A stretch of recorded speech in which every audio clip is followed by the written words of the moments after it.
Sa isang liblib na baryo ng Mulanday ay may natatanging lugar na madalas puntahan ng mga turista na ang gusto ay mapag-isa.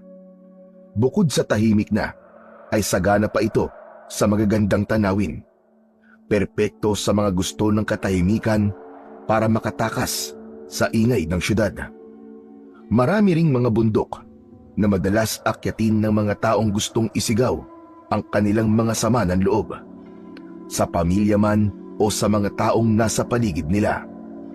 Pero sa kabila ng kagandahan ng lugar na ito, ay marami sa kanila na hindi batid ang panganib na hatid ng nasabing baryo. Walang lumalabas na kwento tungkol sa misteryosong pagkawala ng mga taong bumibisita dito. May paniniwala na dahil daw ito sa lalaking barumbado na ang pangalan ay Jack. Sinasabing hindi siya nakaranas ng tamang pagmamahal at basta na lang iniwan ng mga magulang sa pangangalaga ng ibang tao. Pinagmalupitan, kaya't lumaking barumbado na palaging nagsisimula ng gulo. May sariling tauhan na madalas mang-api sa mga taong nakatira sa baryo. Pangingikil sa kita ng iba ang hanap buhay ng binatang si Jack, kasama ang mga kaibigang halos kasing edad niya lang na lumaki din sa kalye. Pasado 4:00 ng hapon, makikita na naman ang grupo ni Jack na nakatambay malapit sa arko ng baryo. Binabantayan ang mga taong pumapasok at lumalabas sa lugar upang hingian ng proteksyong lagay. Walang pinapalampas, bata, matanda, o kahit na pati ang pulubi. Ito ang patakarang pinapatupad ni Jack sa lahat, kaya't nasanay na ang mga tao na magbigay na lang ng pera para hindi na masaktan ng mga tauhan ng binata. Pero nang dumating ang isang matandang lalaki na halatang pagod sa mahabang paglalakad, may hawak itong tungkod na kahoy. Nanginginig ang tuhod na parang gutom na gutom, ay nilampasan ang umpukan ni Jack at Magno. "Hoy, tanda! Sandali nga lang. Dumaan ka nga muna rito." Ano ka mo? Bakit naman ako dadaan dyan, Amang? "Wow pare, parang ang hina ng pangunawa. Hindi yata takot sa'yo pare." "Tanda, di mo ba narinig? Lumapit ka muna rito sabi. Kailangan mong dumaan sa pagsusuri ng mga gamit. Ano naman ang bag mo ha?" Pero mga Amang, hindi naman ako magtatagal.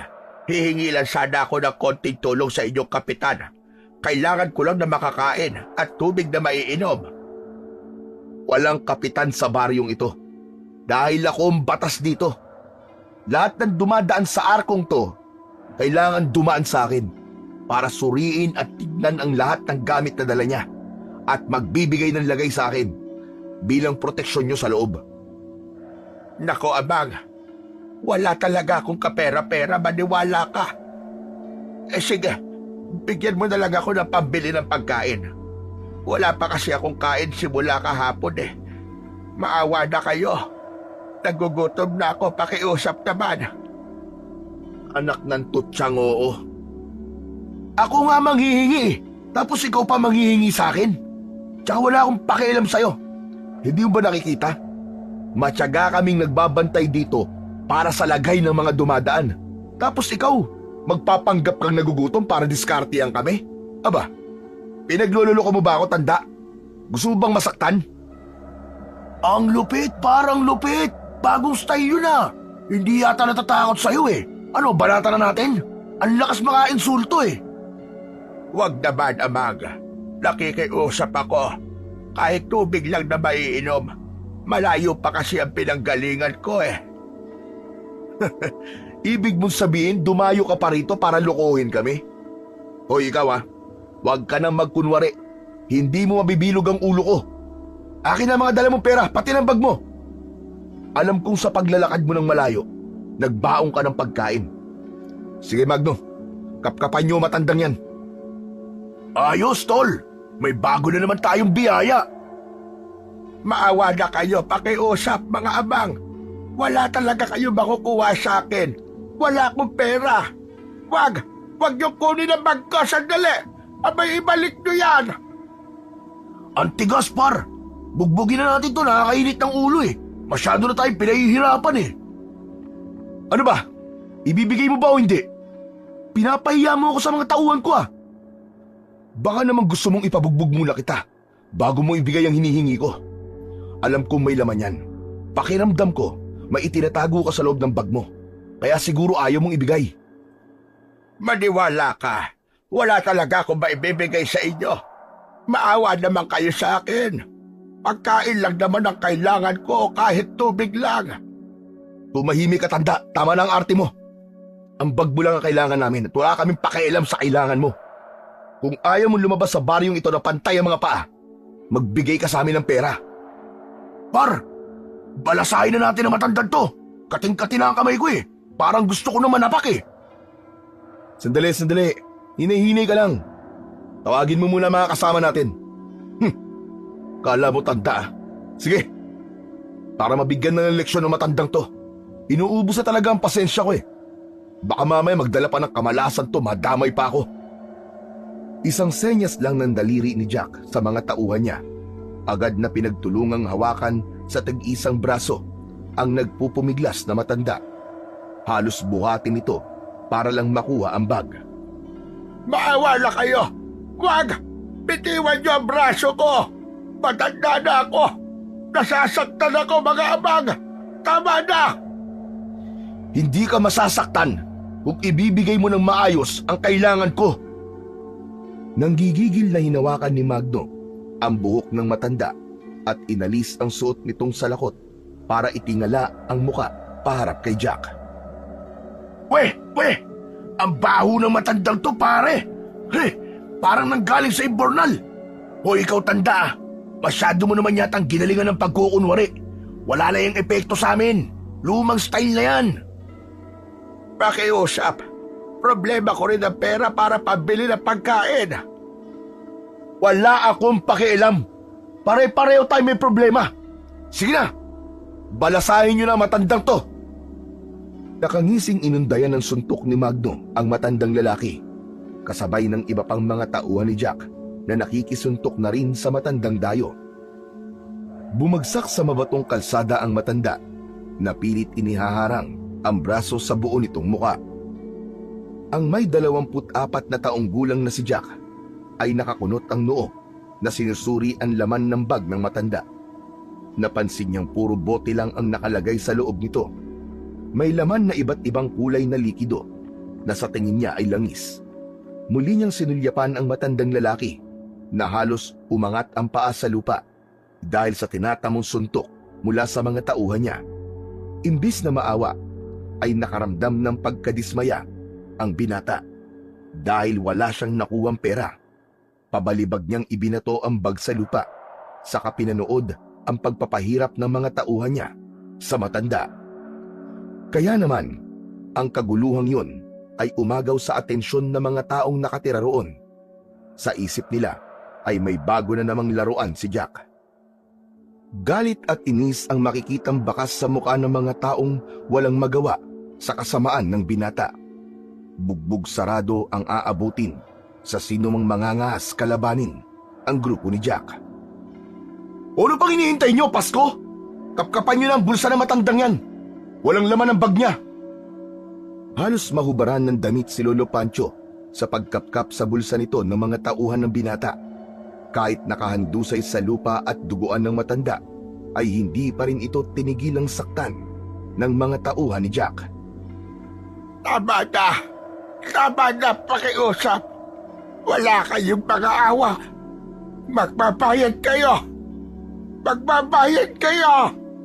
Sisigilin din kayo ng karma. Anong sabi mo, tanda? Kahit napatayin niyo ako, wala kayong makukuha pera sa akin. Kaya tama na. Nakikiusap ako. Pakawalan niyo na ako. Sa kabila ng pagmamakaawa ni Lolo Pancho, ay hindi pa rin ito tinigilan ng mga tauhan ni Jack. Halos sumara na ang kaliwang mata ng matanda habang nakahiga sa kalsada. Maririnig ang maihinang daing na pilit hinahawakan ang tungkod. Sa paligid naman ay ang mga taong umiiyak dahil sa awa nila kay Lolo Pancho. Nilapitan ni Jack ang nakahigang matanda. Iniabot ng isa sa mga tauhan niya ang pitakang nakuha nito sa bulsa ni Lolo Pancho. Sa sobrang inis ay dinakot ni Jack ang ulo ng matanda at itiningala sa langit. Kung wala ka talagang pera, tanda, para saan ang pitakan to, ha? Alik mo sa akin yan. Pakiusap, Amang. Walang laman na pera ang pitakang yan. Ang ayoko sa lahat ay ang pinaiinit ang ulo ko. Magbibigay ka rin naman pala eh. Pinatagal-tagal mo pa. Paniguradong may laman ang pitakan to. Kaya nagpabugbog ka pa para lang dito. Sige, itayo nyo na ang basurang to. Itapon nyo sa labas ng baryo. At kapag lumaban, patahimikin nyo. Ibaon o kaya ihulog nyo sa bangin. Bahala na kayo. O paano ba yan, tanda? Babay na!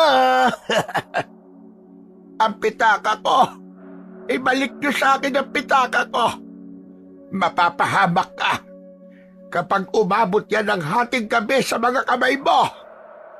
Abat, bilib din talaga ako sa diskarte ng matandang to eh. May lahi pa yatang aswang. Sige na, ilayo nyo na matandang yan at naaalibadbaran na ako sa itsura niyan. Habang kinakaladkad ng mga tauhan ni Jack ang matanda, ay kinalug-kalug pa niya ang pitaka malapit sa kanyang tenga. Sumisigaw ang matanda ng paulit-ulit na pilit hinihingi ang pitaka. Tila bingi naman si Jack sa lahat ng pakiusap ng matanda. Mabilis niyang isinilid ang pitaka sa kanyang bulsa. Saka nakangiting habol ng tingin ang papalayong mga tauhan. Hindi totoong walang laman na pera ang pitaka dahil may nakapasyang bilog sa loob. Maya-maya pa ay may biglang lumapit sa kanya. Isang maskuladong lalaki na konti lang ang taas sa kanya. Sa kamay nito ay merong isang bungkus ng perang papel na pilit inaabot sa kanya. Baka sa mata ng lalaki ang tinitimping galit na parang konting pagkakamali lang ay malapit na siyang suntukin. Tanggapin mo na ang bayad ko para sa buhay na matandang pinapahirapan mo. Pabayaan niyo siyang mabuhay. Hindi ikaw may-ari ng baryong ito. At sino ka naman? Kilala mo ba ako? Kilalang kilala kita. Kaya nga binabayaran ko sa iyo ang buhay ng matanda. Yan! Kung lagi bang ganyan, di magkakasundo-sundo tayo dito. Magno, sabihan mo mga tauhan natin, huwag na nilang sasaktan na matanda. Bayad na ang buhay nun. Agad na tumakbo si Magno para sabihan ang mga kasama. Kaya naiwan naman si Jack na akma na sanang tatalikod sa lalaking nag-abot ng pera sa kanya. Nang bigla itong nagsalita. Ay araw din ang mga katulad mo. Hindi ka na naawa sa matanda. Nagpantig ang tenga ni Jack dahil sa narinig mula sa lalaki. Para bang uminit ang kanyang pakiramdam na gusto niya itong suntukin. Mas lumapit pa si Jack sa mukha nito. Ano ka mo? Tama ba narinig ko? Bago nagsindi ng sigarilyo si Jack sa harapan ng lalaki, nang maipon niya ang usok sa kanyang bibig, ay ibinuga naman niya sa mukha nito. Ni hindi ito naubo at kumurap ang mga mata sa makapal na usok na pumasok sa ilong nito. Sa halip, matalim na tingin ang ipinukol nito sa kanya na lalong nagpainit sa ulo ni Jack. Ulitin mo ang mga sinabi mo. Alam mo bang mabilis uminit ang ulo ko kapag nakakarinig ako ng salitang medyo masakit sa tenga? Matanda lang ang kaya mong bubugin, hayop ka. Ang sarap mong patay ng dahan-dahan. Tatandaan ko ang mukha mo at pagsisisihan mo ang pagiging barumbado mo. Naramdaman ni Jack ang pagdating ni Magno at ito na mismo ang sumagot sa lalaking nakatayo pa rin sa harap niya. Wow pare! Ang lupit naman ng banat ng isang to. Pambida ang datingan na. Ano? Patitikibin na ba natin ang pampainit ng katawan? Hindi. Huwag muna. Para kasing may pagmamalaki. Kakarmain din kayong dalawa. At kapag dumating yun, pagsisisihan ninyong nabuhay pa kayo Hindi porket tinanggap ko ang perang binigay mo, ay may karapatan ka ng pagsalitaan ako ng ganyan. Hindi na nga nakatiis si Jack. Binigwasan niya ng malakas na suntok ang lalaki sa muka. Bumagsak naman ito sa lupa, habang sapo ang nasaktang labi. Sumilay ang matalim na titig nito na diretsyong nakatingin sa mukha ni Jack. Sa susunod na pagkasalitaan mo ako ng ganyan, manghihiram ka na talaga ng mukha sa aso. Matutulad ka sa ginawa ko sa matanda kanina.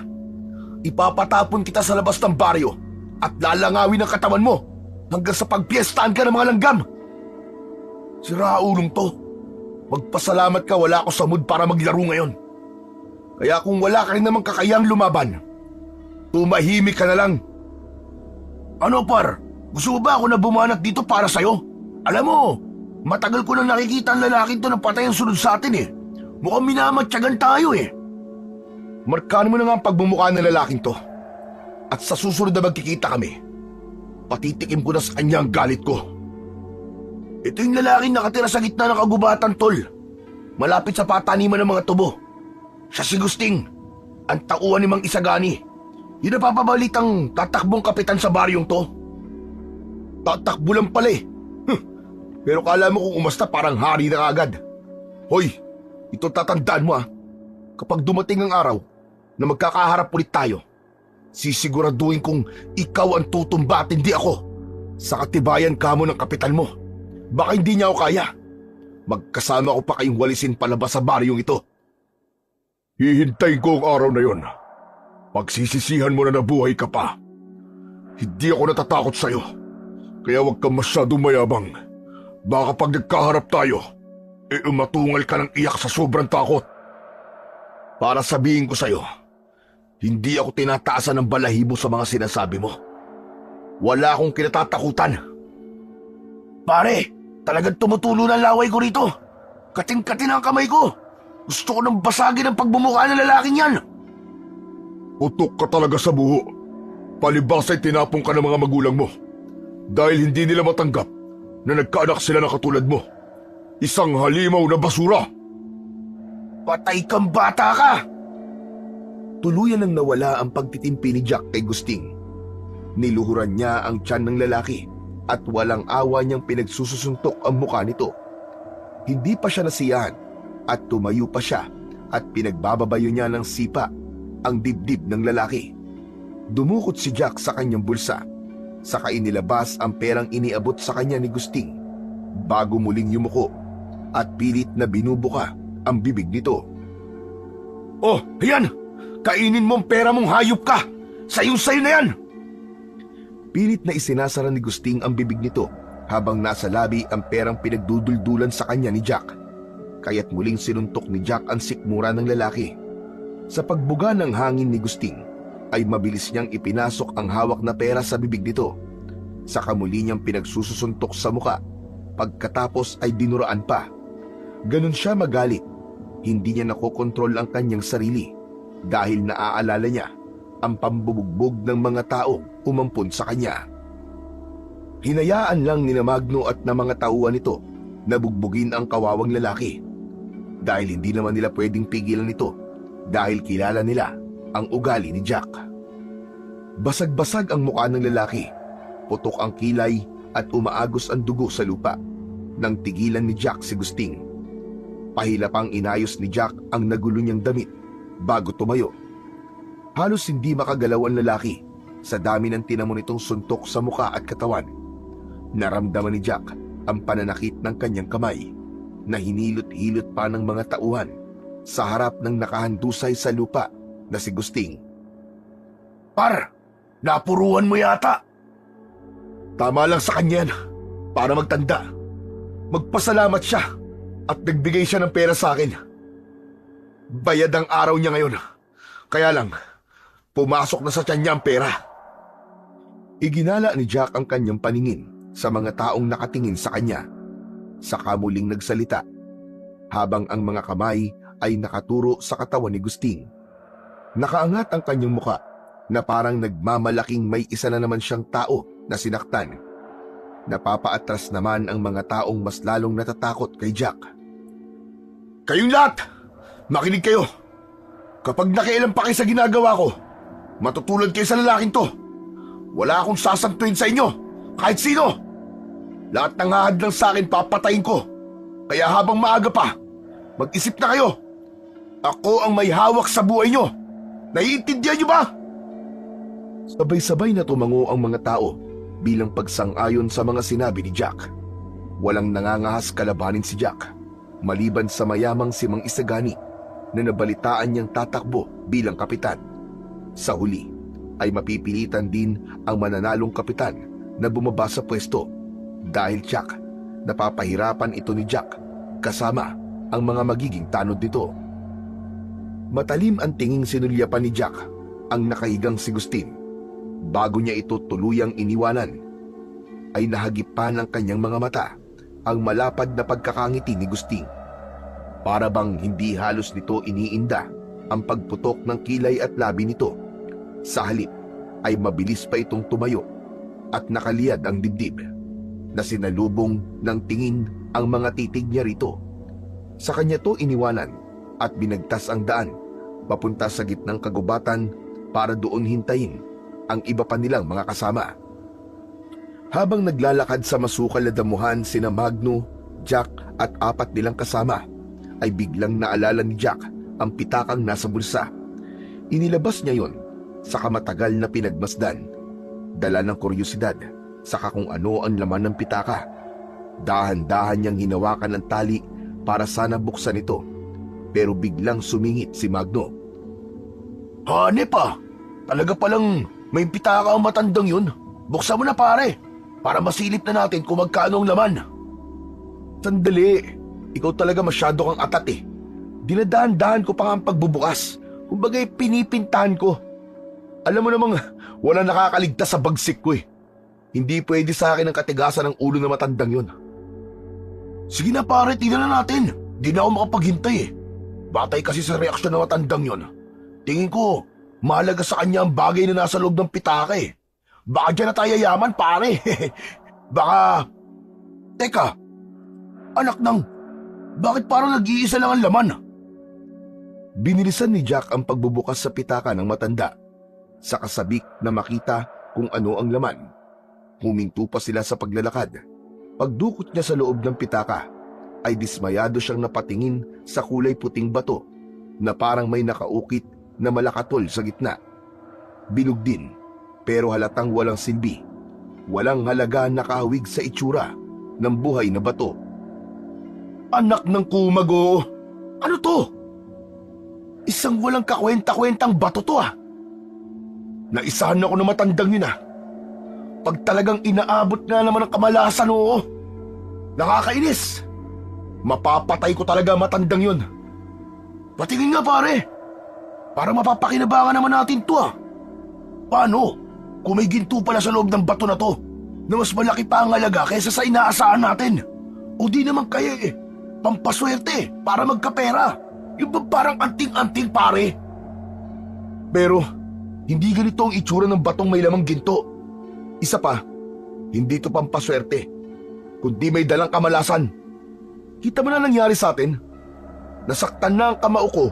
Wala pa tayong kinita ni isang kusing. Ang mabuti pa, itabi ko na muna to.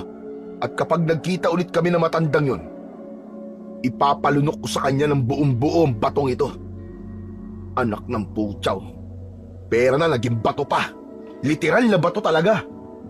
Parang gusto kong magwala. Ngayon lang ako pumalpak sa lecheng matandang yun ah. Ay, tabi nga. Nakakabwisit.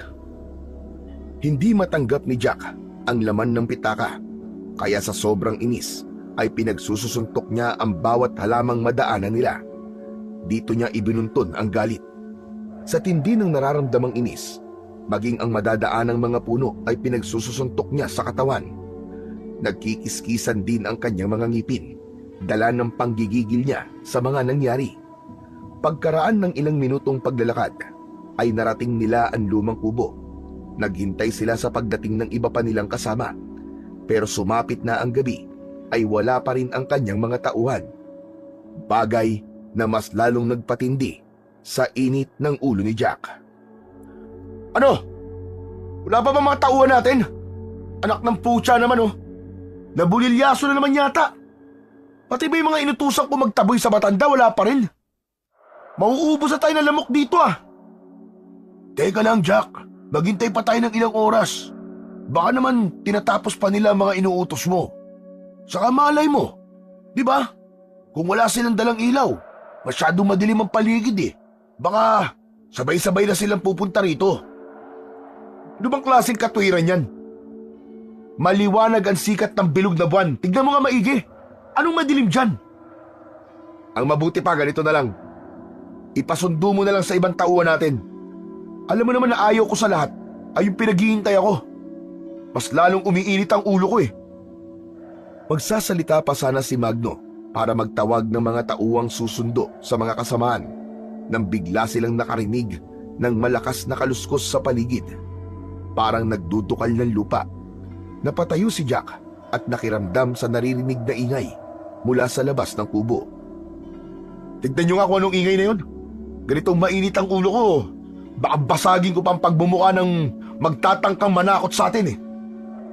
Hindi nila yung gagawin sa atin, pre. Takot lang nila sa'yo.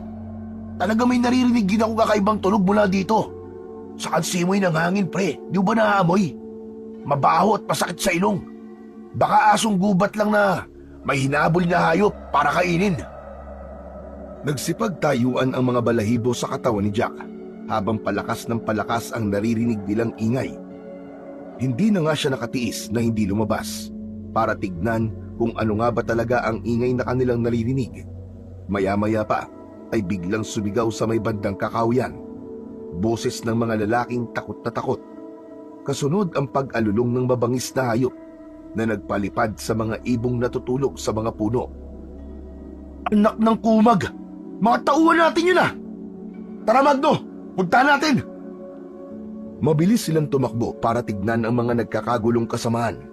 Pero ganun na lang ang panlalaki ng kanilang mga mata nang makita nila ang nadatnang eksena.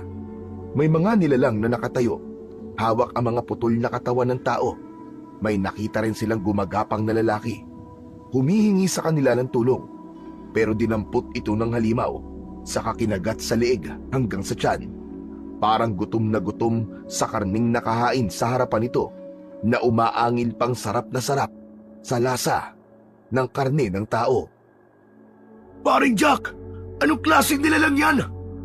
Isang taong bayawak na ang ulo ay sa aso. Diyos ko po, pinatay nila ang mga tauhan natin.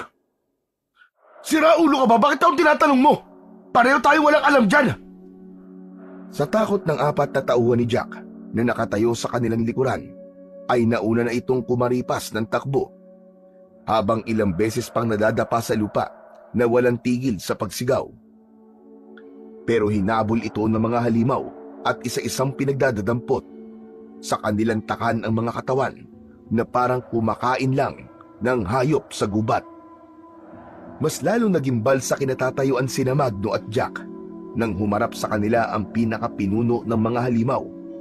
Nakangisi itong naglalaway, nakabuka ang bibig, saka kinagat ang leeg ng kaawa-awang tauhan ni Jack. Maging ang paghawak nito sa putol na braso ay pasubsob na nilantakan at ibinato sa kanila ang kalahati. Patakbong umatake ang mabangis na nilalang papalapit sa kanila, habang makikita sa mukha ng halimaw ang tadtad nitong mga sugat sa mukha. Mula sa mga biktimang sumubok lumaban para iligtas ang sarili nilang buhay. Nabigla si Jack sa pagsulpot ng aswang sa kanilang harapan. Mabilis silang tumakbo papalayo, hindi na halos dumapat ang kanilang mga paa sa lupa. Hinahabol pa rin nila tayo pare! Ayaw nila tayong tantanan! Anong gagawin natin? Lintik lang walang ganti. Papatayin ko ang mga halimaw na yan. Pinatay nila ang mga tauhan ko. Magbabayad sila. Kahit hinahabol ng halimaw si Jack at Magno, ay wala pa rin tigil sa pagmumura si Jack. Hindi niya matanggap na tumatakbo sila ngayon dahil sa takot nila sa halimaw. Idagdag pa ang tila pangaasar nitong pag-atungal na parang nagmamalaki na ito ang hari ng kagubatan. Sinikap ni Jack na makahanap ng kahoy panghampas sa aswang pero wala siyang nakita. Napahinto sila sa pagtakbo nang bigla silang nilundagan ng aswang. Pasadsad ng mga paa na humarang ang nilalang sa kanilang unahang daan. Ang malaaso nitong muka ay may kulay pulang mga mata. Nakakapanindig ng balahibo ang sanga nitong dila na halos 2 dangkal ang haba. Ang tenga nitong mataas pa sa ulo ay nakadagdag sa nakakatakot nitong itsura. Kasabay ng paglabas ng malalagari nitong mga pangil. Habang ang mga kamay naman na dipang-dipa ay may matutulis na kuko sa daliri. Ang tiyan nito na parang balat ng bayawak ay halos umabot na sa lupa. Ang buntot ng halimaw, Magno. Parang may nakalitaw ng mga tinik. Ngayon lang ako nakakita ng ganyang nilalang. Mula sa kanilang harapan ay kitang-kita ni Jack ang paghampas ng buntot ng halimaw sa iba pa nilang mga kasamahan. Dinampot ng aswang ang nakadapang lalaki. Saka ipinakita kina Magno at Jack kung paano nitong nilapa ang katawan ng biktima. Umagos ang dugo sa braso ng taong bayawak. Saka dinilaan nito ang nabutas na liig ng lalaki na parang sarap na sarap sa lasa nito. Ilang minuto ang lumipas ay hinati ng nilalang sa 2 ang katawan ng biktima. Pati na ang lamang loob ay nilantakan nitong nilakasan pa ang pagmuya. Halimaw ka! Hindi ako natatakot sa'yo! Kaya habang maaga pa umalis ka na sa harapan ko! Dahil kung hindi, papatayin kita! Kahit na ano pang ipakita mo sa aking kahayupan, hindi ako tataasan ng balahibo sa'yo! Hindi kita aatrasan! Umalingaw-ngaw ang malakas na pag-ungol ng halimaw na parang tunog ng asong nauulol. Kasabay ng pagtingala nito sa langit at paglapa sa natitirang katawan ng lalaki. Pinutol nito ang ulo ng biktima sa pamamagitan ng pagkagat sa leeg. Habang ang mga tumutulong dugo ay ipinangpaligo nito sa kanyang katawan. Nakangising sinasambot ng bibig ang pumapatak na kulay pulang likido. Kasunod ng pagwakwak nito sa dibdib ng biktima. Pare, hindi siya bastang hayop, kundi isang mabangis na halimaw. Mas mabangis pa sa mga hayop. Ayoko na, pare! Umalis na tayo rito! Tulungan niyo kami! Tulungan niyo kami! Kala ng matinding takot ni Magno, tumakbo na itong papalayo kay Jack. Wala itong tigil sa kakasigaw habang nagpapa-ekis-ekis sa daan. Naiwan si Jack na nakatulalang nakatingin lang sa ginagawa ng halimaw sa kanyang biktima. Pagkatapos na pagluray-lurayin ang katawan ng lalaki, ay malakas na ibinato ng halimaw ang ulo ng biktima sa kinatatayuan ni Jack. Nakadilat ang mga mata ng pugot na ulo. Bakas ang matinding paghihirap sa sakit ng paglapa sa katawan nito. Habang ang muka ay may bahid pa ng dugo na nakalabas pa ang dila. Akma na sanang tatakbo si Jack pero mabilis siyang nilundagan ng aswang. Dinakot ng nilalang ang mga braso ni Jack. Walang kaabog-abog na bigla siya nitong kinagat sa balikat na may kasama pang pagwasiwas ng ulo na parang aso. Hayop ka! Bitiwan mo ako! Tulong! Tulungan niyo ako! Kahit na anong gawing pagpupumiglas ni Jack, hindi niya magawang makaalis. Maigpit ang pagkakakapit ng kamay ng halimaw sa kanyang braso. Bumaon ang pangil nito sa kanyang kalamnan. Ramdam na ramdam niya ang sakit na walang kapantay na kirot. Sapat na para mawala ang kanyang tapang at napalitan ng matinding takot. Ilang beses niyang pinagsususuntok ang muka ng halimaw gamit ang kanyang kamao. Pero hindi nito iniinda ang bawat pagtama ng kanyang suntok. Sa halip, mas ibinaon pa ng nilalang ang pangil nito sa kanyang balikat. Ni ayaw gumana ng utak niya dahil sa pagragasa ng matinding sakit mula sa sugat niya. Pagkatapos ng ginawa ng aswang na dardaro kay Jack, bigla siya nitong binuhat at ibinato sa malaking puno ng santol. Halos mapaigik siya sa sobrang sakit ng pagtama ng kanyang likod sa matigas na katawan ng puno. Maging ang paghuni nito ng malakas na alulong ng aswang ay parang kutsilyong bumabaon sa kanyang dibdib. Lalo pa at pagbagsak niya sa lupa ay muli siyang nilapitan ng galit na halimaw. Binuhat siya at ibinatong muli sa kasamahan nitong dardaro. Para siyang bola na pinagpasapasahan ng mga bagong dating na aswang. Saka muling kakagatin sa braso na ang pangil ay parang barena sa pagbaon sa kanyang kalamnan. Tanging mahihinang ungol na lamang ang maririnig na tinig sa boses ni Jack. Doon niya lang napansin si Magno. Muli itong bumalik para iligtas siya. May hawak na kahoy ang kanyang kaibigan at pinaghahampas nito ang ulo ng halimaw na may tangan sa kanya. Pare! Lumabag ka! Kaya mo yan! Dukutin mo ang kanyang mga mata gamit ang daliri mo para hindi niya tayo masaktan! Bilisan mo! Pagkasalita ni Magno ay malakas na muling pinagpapapalo nito ang aswang gamit ang kanyang kahoy. Kasabay nun ang pagdukat ni Jack sa mga mata ng nilalang na abala sa pagkagat sa kanya. Kaya naman, nabitiwan siya ng dardaro habang tinatakluban ng palad ang mga mata nito. Humihiyaw ang halimaw sa sobrang galit. Nagwawalang iwinasiwas ang mga kamay na pilit siyang inaabot. Bumelo si Jack ng sipa na tumama sa tiyan ng aswang. Pati nga lang umalulong ang dardaro dahil sa galit. Sinamantala ni Jack ang pagkakataon na yon para makaganti sa halimaw. Inagaw ni Jack ang kahoy kay Magno. Sa kaubod lakas niyang pinagpapapalo ang ulo ng dardaro na nakatayo pa rin sa kanilang harapan. Nang bumagsak sa lupa ang aswang, ay mabilis na tumakbo sina Magno at Jack papalayo sa lugar na yon. Nagulat na lang silang dalawa nang biglang lumitaw sa kanilang harapan ang isa pang halimaw. May kakayahan ang dardaro na maghukay sa lupa gamit ang matutulis nilang mga kuko. Gumagapang ito sa ilalim para umatake sa mga biktima. Kaya't sa muli nilang paghaharap ay bigla nitong sinunggaban ng kagat si Magno. Napasigaw sa sakit ang kaibigan, kaya't pinagpapapalo niya ang maselang parte ng katawan ng aswang. Namimilipit sa sakit na natumba ito sa lupa. Magno!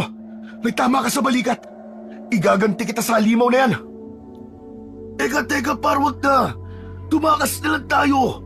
Hindi natin siya kaya! Halimaw ang kalaban natin! Huwag na muna natin pairalin ang tapang! Hindi masamang umatras sa laban, pare! Masyado na malalim ang mga sugat natin! Alam mo namang wala sa bokabularyo ko yan. Wala sa bokabularyo ko ang umatras. Hindi ako tumatanggap ng pagkatalo. Patutunayan ko sa kanyang matapang ako. Kahit na halimaw pa siya, lalabanan ko siya hanggang kamatayan. Ikaw na lang ang tumakas. Sige na, iwanan mo na ako rito. Higpit na hinawakan ni Jack ang kahoy, saka mabilis na umatake sa nakatayong dardaro. Malakas niyang ipinalo ang sandata sa mukha ng aswang, pero nasalag nito ang pag-atake ni Jack. Hinawakan ng aswang ang hawak niyang kahoy, saka hinila siya nitong papalapit bago binigwasan ng magkakasunod na suntok sa sikmura. Naramdaman ni Jack ang bahagyang pagkahilo nang mapaluhod siya sa lupa. Kasunod ang pagbaon ng kuko ng aswang sa kanyang tiyan na parang katapusan na niya ng mga sandaling yon. Bumulwak ang mapulang likido sa mismong pinagbaonan ng kuko sa tiyan niya. Nang maamoy ng aswang ang sariwang dugo, mas lalo itong nabaliw na muli siyang sinunggaban. Narinig niya ang takot na boses ni Magno. Par! Gumising ka! Ayos ka lang ba, par? Sumagot ka, par! Ang sakit ng tiyan ko, Magno. Tama ka. Hindi nga natin siya kaya. Tumakas ka na. Umalis ka na. Hindi, par. Hindi kita iiwan dito.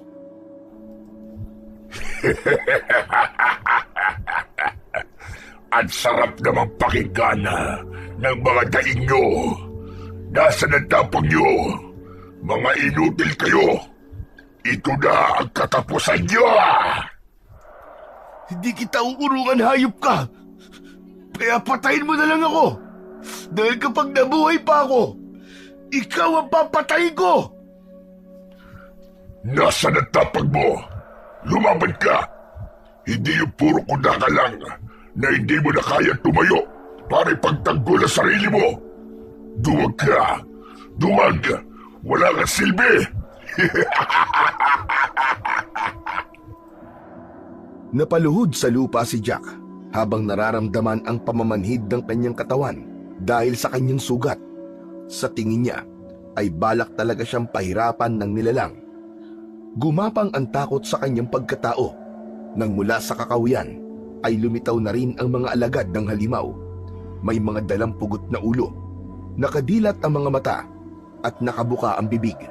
Napilit inihaharap sa kanya ang muka ng mga biktima. Halos hindi niya magawang tignan ang itsura ng kanyang mga tauhan.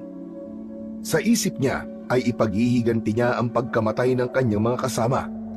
Bibigyan niya ng mustisya ang pagkamatay ng kanyang mga kaibigan. Ibinato ng pinuno ang ulo ng biktima sa kanilang kinatatayuan. Saka umatungal ng malakas na parang nagmamalaki.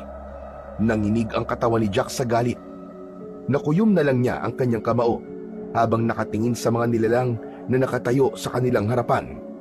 Akma na sanang susugod sa kanila ang mga taong bayawak nang biglang may lumuksong matandang lalaki na nanggaling sa kanilang likuran. May hawak itong nagliliwanag na tungkod. Parang nakakakita si Jack ng buhay na kidlat. Mas lalo pa siyang natulala nang sa pagwasiwas ng matanda sa tungkod ay tumama yun sa katawan ng mga dardaro. Bumagsak ang mga nilalang sa lupa. Gulat na gulat sa malakas na puwersa ng sandata ng matanda. Bawat tamaan ay may naiiwang marka sa balat na parang unti-unting sumusugat sa katawan ng aswang.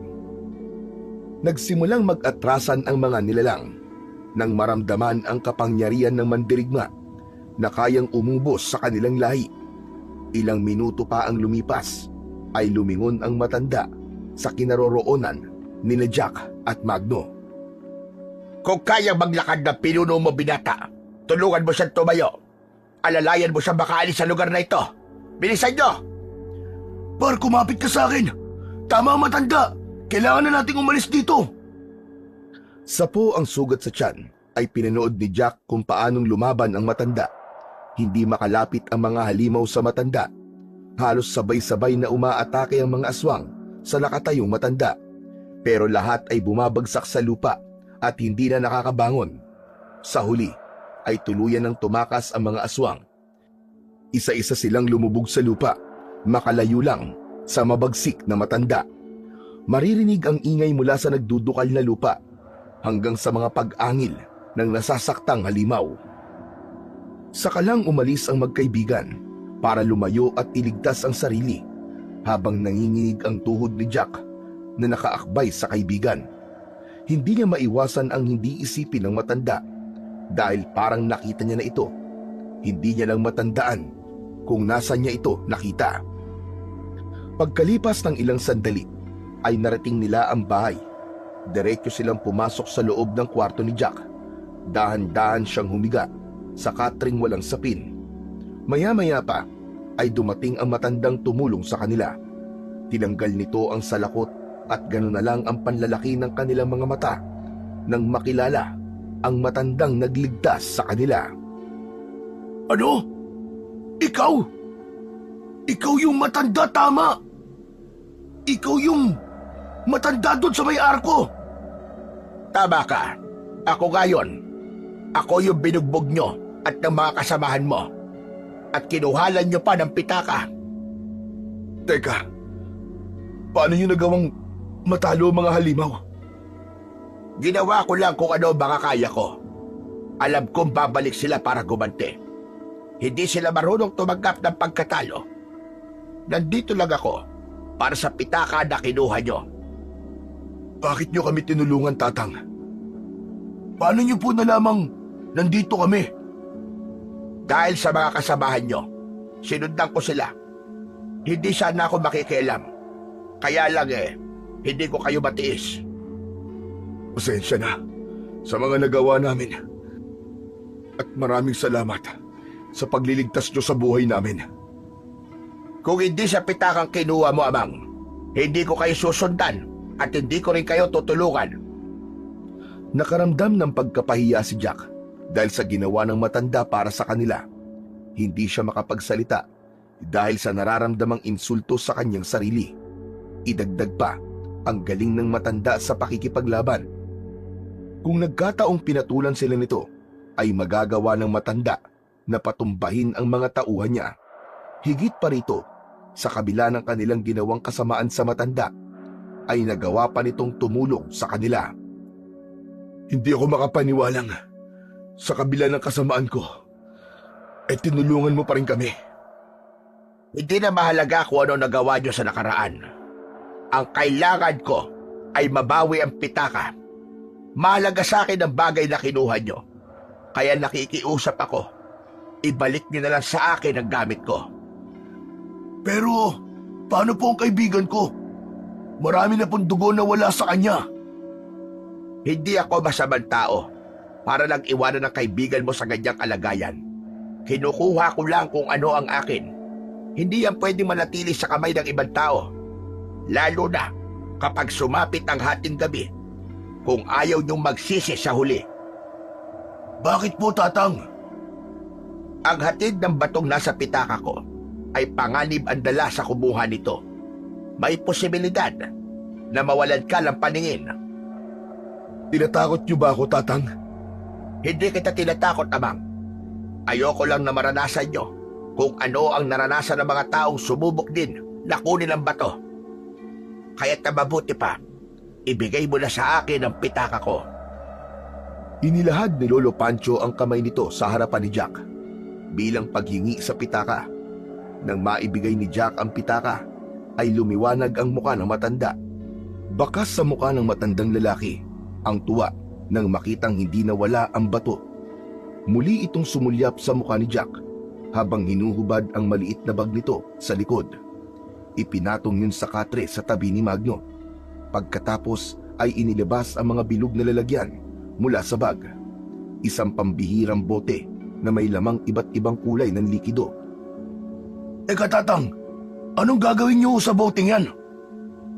Gamot ito na may kakayahang magpatigil sa pag-agos ng dugo. Ang kulay berdeng bote naman ay para pangontra sa lason mula sa laway ng aswang. Samantalang ito naman puting bote ay para sa mabilis na pagpapahilom sa sugat. May kaakibat na sakit ang bawat bote.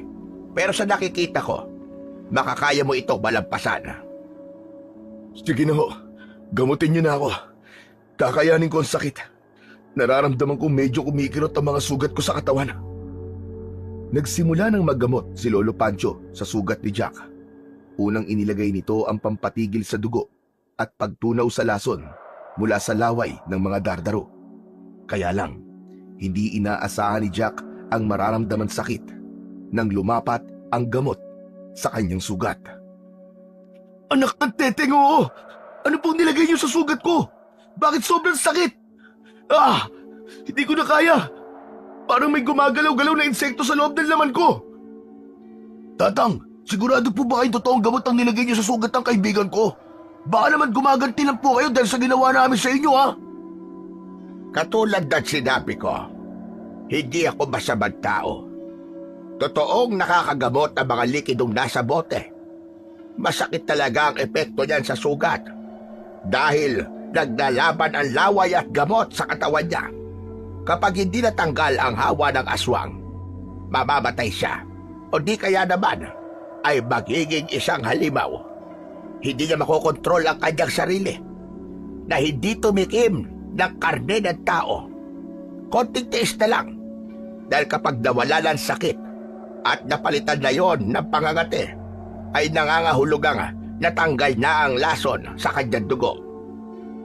Magsasalita pa sana si Jack, pero bigla siyang nakaramdam ng paninikip ng kanyang dibdib. Nahirapan siyang huminga at pinagpapawisan siya ng malamig.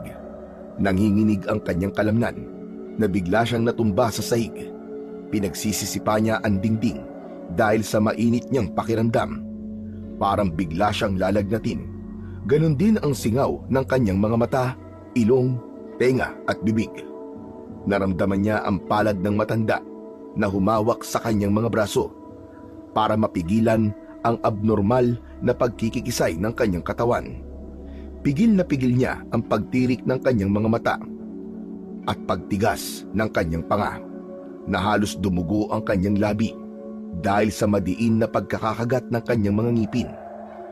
Parang hinahalukay ang kanyang sikmura. Bumubula na pati ang kanyang bibig. Lumabas na rin ang kulay puting likido. Walang iniwan sa epekto ng lason na pati ang kanyang ulo ay sumasakit na tila pinupukpok ng martilyo. Atang, ano po nangyayari sa kaibigan ko? Bakit siya nagkakaganyan? Lilipas din ang epekto ng lason at gamot sa kanyang katawan. Pero malakas ang kaibigan mo. Bilib ako sa kanya. Alam kong malalampasan niya ito. Lalo pat sa tingin ko, hindi lang ito ang masakit na pinagdaanan niya. Sa dami ng mga nakita kong peklat sa kanyang balat, masasabi kong sanay na siya sa bugbog at mga sugat. Kaya't huwag kang mag-alala. Naniniwala akong makakaligtas siya. Masamang damo to. Kahit naririnig ni Jack ang usapan ng dalawang tao sa kanyang tabi, hindi niya magawang makapagsalita dahil umurong ang kanyang dila sa tindi ng sakit. Idagdag pa ang pamimilipit ng kanyang katawan na hindi maintindihan kung saan niya hihahawak ang kanyang mga kamay. Lalo pa at nararamdaman niya rin ang panginginig ng buo niyang kalamnan na parang unti-unting nagpapatigil sa tibok ng kanyang puso hanggang hindi na nakayanan ni Jack ang sakit. Agad siyang nawalan ng malay na ang tanging naririnig na lamang niya ay ang malalakas na sigaw ni Magno sa kanyang tabi. Nagising si Jack sa huni ng mga ibong kilyawan pagtama ng sikat ng araw sa kanyang muka mula sa nakabukas na bintana. Dahan-dahan siyang nagmulat ng mga mata, saka iginala ang kanyang paningin. Narinig din niya ang mahihinang boses ng kaibigan at ni Lolo Pancho habang abala ito sa pagdikdik ng gamot sa maliit nitong lusong na gawa sa bato. Pati na ang paglapat ng maligamgam na tubig sa kanyang mga sugat sa tiyan, balikat at braso. Sinubukan niyang bumangon sa pagkakahiga para sana tignan ang dalawa. Kaya lang, gumuhit ang kirot mula sa sugat niya sa tiyan. Lumapit sa kanya si Magno na may benda na rin ng tela sa balikat, habang ang matandang nakilala nila sa pangalang Lolo Pancho ay patuloy sa pagdidikdik ng mga dahon. Mabuti naman at gising ka na. Nawala na ang hawa ng aswang sa katawan mo. Maayos na rin ang pakiramdam mo. At ligtas ka na ngayon sa panganib. Inimin mo na lang ang katas ng dahon ng bayabas para gumaling ang sugat mo sa loob ng tiyan mo. Mabuti na lang at mababaw lang ang tama ng kagat sa balikat mo, kaya hindi ka masyadong nilagnat. O heto, inumin mo ang katas ng dahon ng bayabas. Ubusin mo, tiisin mo ang pait ng lasa nito. Sinubukan ni Jack na bumangon sa kanyang pagkakahiga para tanggapin ang gamot na inaabot sa kanya ng matanda. Pero pinigilan siya ni Lolo Pancho at ito mismo ang nagpainom ng gamot para sa kanya. Nalasahan niya ang mapait na katas ng gamot. Kaya naman niyang tiisin, saka inilalayan siyang muling mahiga sa katre. Huwag ka na munang gumalaw-galaw sa pagkakahiga. Baka muling dumugo ang sugat mo sa tiyan. Tatang, ang laki ho na nagawa niyong tulong sa amin. Nakakahiya lang dahil hindi naging maganda ang una nating pagkikita. Patawarin niyo ho kami at ipinapangako po naming magbabago na po kami. Mabuti naman kung ganon. Hindi na sayang ang puyat ko sa pagbabantay sa inyo ng magdamag. Kung ganon, hindi niyo po kami iniwan simula kagabi? Anong kagabi? 2 araw ka nang walang balay. Isa sa mga epekto ng gamot na inilagay ko sa sugat mo ay ang pagtulog ng mahaba para maipahinga ang nabugbog na katawan. Kaya ngayon, panatag na ang loob kong umalis para umuwi sa aming baryo. Tatang, marami po salamat sa ginawa niyong pagtulong sa amin. Sana'y magsilbing aral na ito sa inyo na ang labis na panlalamang sa kapwa ay may kapalit na kaparusahan. Hindi lahat ng mga biktima ay katulad kong mag-isip na kayang tumulong sa taong nanakit sa kanila. Ang paggawa ng kabutihan sa kapwa ay hindi naghihintay ng kapalit. Pero dahil sa nakaatang na tungkulin sa aking balikat, napunta ako sa lugar na ito upang hanapin ang naglayas kong anak. Dinala niya ang aking apo. Magmula lang mamatay ang kanyang asawa. Nakailang baryo na akong napuntahan. Pero walang makapagturo kung nasaan ang aking anak. 24 na taon nang nakalilipas. Sa palagay ko, marami nang nagbago sa itsura ng aking anak. Kaya po pala, napadpad kayo sa lugar na ito dahil sa paghahanap sa naglayas niyong anak. Ang totoo ay babalik na ako sa baryo ko. Umaasa na lang ako darating ang araw na muli kami magkikita at magkakasama. Sana'y hindi pa huli ang lahat sa amin. Tatang, meron pa po ba kayong palatandaan na maaaring makatulong sa inyong paghanap? Meron. Isang bagay na alam kong iniingatan niya, kahit wala ako sa tabi niya. Wala na po akong masabi, Tatang. Sa kabaitang isinukli niyo po sa amin ang kaibigan ko. Kayo po magsisilbing mabuting ehemplo na dapat naming tularan. Kaya nga hanggang maaga pa, ay tigilan na ninyo ang masama ninyong gawain. Marami ang namatay sa mga tauhan mo. 2 na lang kayong natitira. Nangangahulugang nabuwag na ang inyong samahan. Napayuko si Jack. Hindi niya maiwasang hindi malungkot sa mga sinapit ng tauhan niya sa kamay ng mga halimaw na dardaro. Pati ang nagawa nila sa matanda, lalo pa at nakikita pa ang bakas ng pambubugbog nila sa mukha nito. Tatang, ako nga ho pala si Jack. Siya naman po ang kaibigan kong si Magno. Kilala ko na kayo. Nalaman ko kung sino-sino kayo dahil sa mga taong napagtanungan ko kanina. Hindi ko alam kung ano ang mga pinagdaanan nyo at umabot kayo sa ganito. Kulang na lang, isuka kayo ng mga tao dahil sa mga pinaggagawa ninyong kalokohan at pananakit. Ang masasabi ko lang, hindi kayo ang totoong hari sa lugar na ito, kundi ang mga dardaro na palihim na umaatake sa mga tao rito. Ano po bang klaseng aswang ang mga dardaro, Tatang? Batay po kasi sa mga nakita namin, isa silang halimaw na may 3 itsura. Tama ka. Pinakamabangis na kalahi ng mga abwak. Pinagsamang itsura ng aso, bayawak at tao. Wala silang pinipiling kainin. Basta't abutan sila ng gutom sa daan, mambibiktima sila at ulo lang ang ititira nila. Ang masaklap pa, kapag matindi ang galit nila sa biktima, paglalaruan na muna nila ito bago kainin. Katulad ng nangyari sa inyo nung nakaraang gabi. Nararamdaman ko po ang galit ng halimaw sa akin nang unti-unti nila akong pinahihirapan. Kung sa bagay, sa dami po ng mga taong galit sa akin, hindi ko na matatandaan kung sino-sino po sila. Teka, Tatang, sinasabi niyo po bang isa silang mga tao? Oo, Jack. Tao na naging dardaro sa tuwing sumasapit ang gabi. May kakayahan silang gumapang sa ilalim ng lupa. Para silang mga bayawak, lalo na kapag may nakita silang pwede nilang lapain. Tatang, matagal na po kami nakatira sa lugar na ito. Pero ngayon ko lang po nalaman ang tungkol po sa mga aswang na dardaro. Maraming napapabalitang nawawalang tao sa lugar na ito.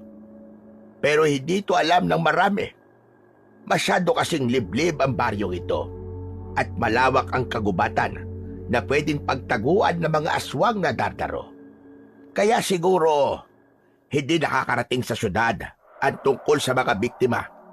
Sa daan pa lang, pinapatay na ang sino mang bibisita rito.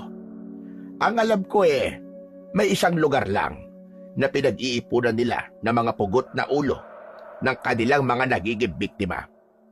Batay lang ito sa pagmamatsyag ko sa lugar na ito. May malapad na batong nakatayo sa gitna ng kakahuyan na direktang tinatamaan ng sikat ng buwan.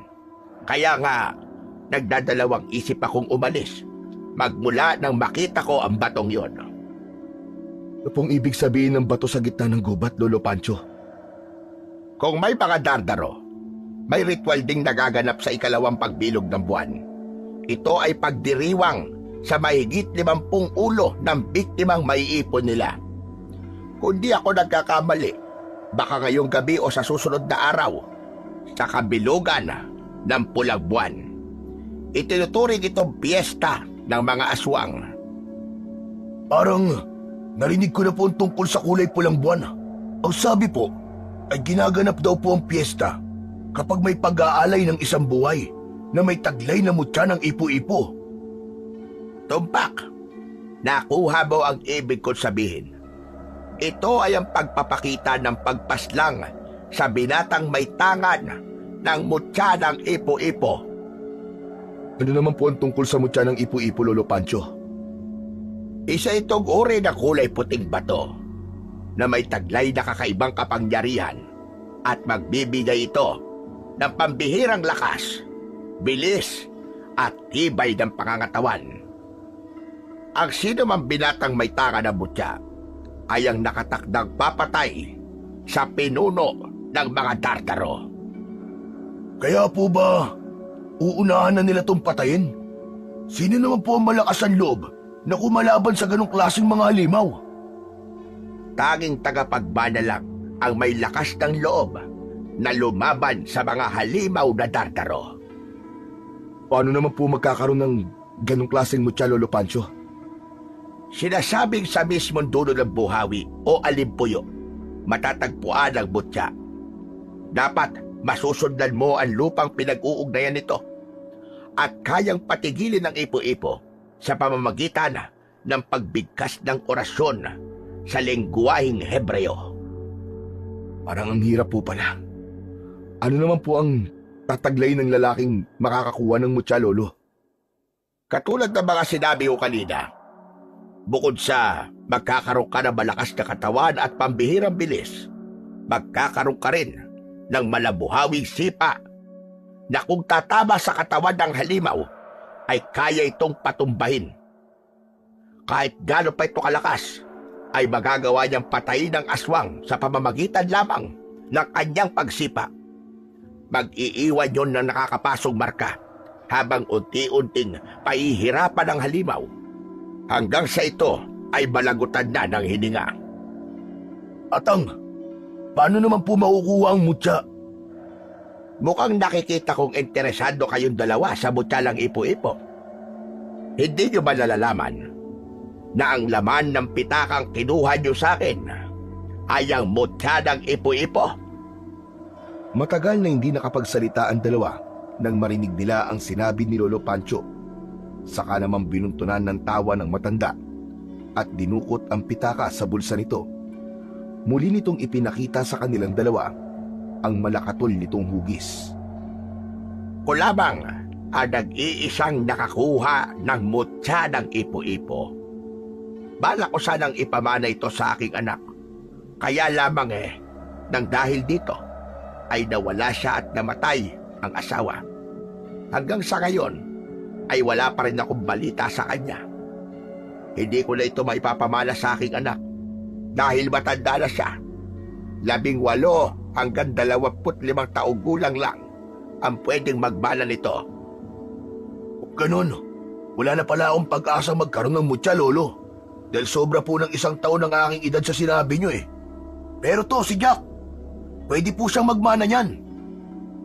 Nako hindi ito basta-basta na ipapasa. Kailangan ay hindi siya masamang tao o nakagawa ng masama sa kanyang kapwa. Pero sa sandaling lumiwanag ang mutya, kapag inilagay niya sa kanyang bibig, nangangahulugang siya ang pinili ng bato. Kagaya na nangyari sa akin dati. Masama po akong tao, Lolo Pancho. Kaya wala po akong karapatan sa mutya ng ipo-ipo. May pagkakataon ka pang magbago, Jack. Hindi pa huli ang lahat. Ang kailangan lang, mapigilan ang pag-aasik ng lagim ng mga Dardaro hanggang sa pagsapit ng pulang buwan. Hindi ligtas sa mga nakatira dito. Tatang, paano po namin sila malalabanan? Kahit wala po kaming mutya, nakahanda po kaming tumulong. Bigla na lang naalala ni Jack ang tungkol sa nagliliwanag na tungkod ng matanda, kaya't pinagmasdan niya ang hawak na sandata ni Lolo Pancho. Hindi naman nakaligtas sa paningin ng matanda ang ginagawang pagtitig ni Jack sa hawak niyang tungkod. May gusto ka bang itanong sa akin, Jack? Atang, ang hawak niyo pong tungkod. Para po kasing nakita kong lumiliwanag kanina habang nakikipaglaban po kayo sa mga Dardaro. Kumunot ang noo ni Lolo Pancho sa sinabi ni Jack. Bakas sa mukha ng matanda ang pagtataka sa mga sinabi niya. Liwanag ba ka mo? May nakita kang liwanag sa tungkod ko. Anong liwanag? Wala naman akong nakitang liwanag sa tungkod nyo. Hindi ako maaaring magkamali. Totoong nakita ko ang liwanag sa tungkod nyo po, Lolo. Napahalakhak ng tawa si Lolo Pancho, parang ngiting tagumpay. Muli itong nagsalita at diretsyong tumingin sa mukha ni Jack. Tignan mo nga naman ang pagkakataon. Nasa harapan ko na pala ang binatang karapat dapat sa mutya lang ipo-ipo. Balak ko pa sanang lumayo para maghanap ng tagapagmana ng mutya. Pero ano pong naging kaugnayan nung nakita kong liwanag sa tungkod? Samantalang kanina lang po, sinabi niyong hindi ako ang karapat-dapat para sa mutya. Sinabi ko lang yon dahil akala ko ay hindi mo nakikita ang liwanag na nanggagaling sa tungkod. Ang nakatakda para sa mutya, ang nag-iisang makakakita sa liwanag na taglay ng aking tungkod. Kunin mo itong hawak kong mutya, saka iipit mo sa iyong bibig. Iniabot ni Lolo Pancho ang mutya kay Jack, habang si Magno naman ay hindi rin makapaniwalang si Jack ang magmamana ng mutya. Kinuha ni Jack ang bato sa kamay ng matanda. Bago sinunod ang sinabi ni Lolo Pancho, laking gulat ni Jack nang makita ang liwanag ng mutya sa kanyang bibig, kaya't nabitiwan niya ito at nagtatakang napatingin sa mukha ng matanda. Tama po kayo. May liwanag na nanggagaling sa mutya. Sandali! Wala talaga akong nakikitang liwanag mula sa mutya, Lolo. Dahil si Jack lang ang makakakita sa liwanag, Magno. Kung ganon, alam na ng mga halimaw na ikaw ang tagapagbantay ng mutya. Kaya siguro, sinusundan nila ang iyong amoy.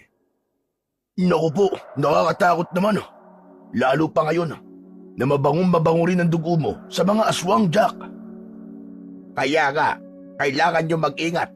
Nasa paligid lang ang mga Tartaro. Nakabantay sa'yo, Jack. Ayoko po sanang tanggapin to. Pero pagkatapos po ng mga nangyari sa tauhan ko, gusto ko po mabigyan ng hustisya ang pagkamatay nila. Kung totoo po nasa panganib ang buong baryo, gagawin ko po ang lahat para maprotektahan sila. Dito man lang makabawi-bawi ako sa lahat ng perwisyong idinulot ko sa kanila. Wag na wag mong gagamitin sa kasamaan ng mutya, Jack. Kung hindi, mawawala ang bisa nito sa mismong oras na malalagay ka sa panganib. Sa makatuwid, ang mutya ang papatay sa'yo kapag muli kang gumawa ng kasamaan. Hanggang sa pagsapit ng gabi ay hindi dinalaw ng antok si Jack. Kasama niya sina Magno at Lolo Pancho sa kwarto. Gising pa rin at nakatingala sa bubong. Parehong malalim ang kanilang mga iniisip. Hawak ni Jack ang bato nang bigla itong uminit. Kaya't napabalikwas siya ng bangon at kinalabit si Magno. Habang si Lolo Pancho naman ay kanina pang nakatayo. Nararamdaman din ng matanda ang kakaibang kilos sa paligid. May mga aswang sa labas, Lolo. Umiinit po kasi ang mutya. Pagkaraan ng ilang saglit ay nakarinig sila ng malalakas na boses ng halimaw mula sa labas ng kanilang kubo. Ang tunog ng mga yon ay parang dumadaan sa ilalim ng lupa. Lumabas kayo riyan. Alam kong may tao sa loob. Naaamoy ko malansang dugo na masarap tikman ng paulit-ulit. Ang mga halimaw! Bumalik sila, Lolo Pancho! Simula pa lang ng laban sa pagitan ng hari at manunugis. Mag-iingat ka, Jack. Higit na mas malakas ang pinuno kaysa sa mga tauhan. Sigurado po ba kayo, Lolo? Pero hindi pa po masyado magaling ang mga sugat ni Jack. Wala nang ibang paraan. Pansamantalang mapipigilan ng mutya ang pananakit ng kanyang mga sugat. Kaya't sige na, Jack. Maigpit mo lang nahawakan ng bato sa iyong kamao. Magagawa mo silang labanan gamit ang kakayahan at kapangyarihan ng mutya. Hindi na nakapaghanda sina Lolo Pancho, Magno at Jack nang biglang sumulpot sa kanilang harapan ang halimaw. Nakangisi itong nakabuka ang mga kamay, parang nakahanda ng umatake.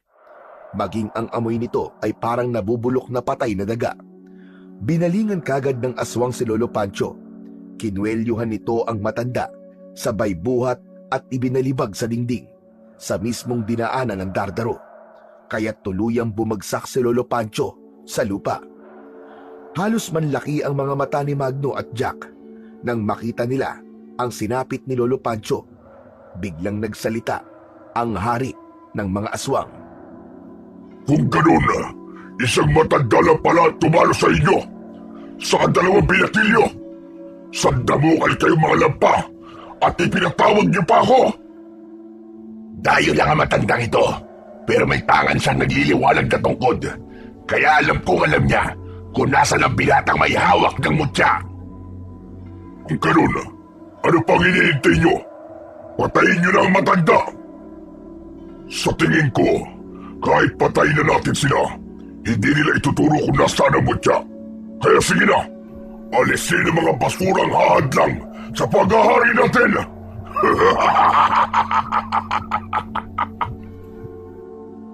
Akma na sanang pagtutulungang patayin ng mga halimaw ang nakahandusay na matanda nang biglang nagsalita si Jack. Wag! Wag niyo siyang lalapitan! Marurumi ang mga kamay niyo dahil sa mga taong pinatay niyo! Kung unahin kaya natin ang pakialam merong lalaki ito, mahal na hari.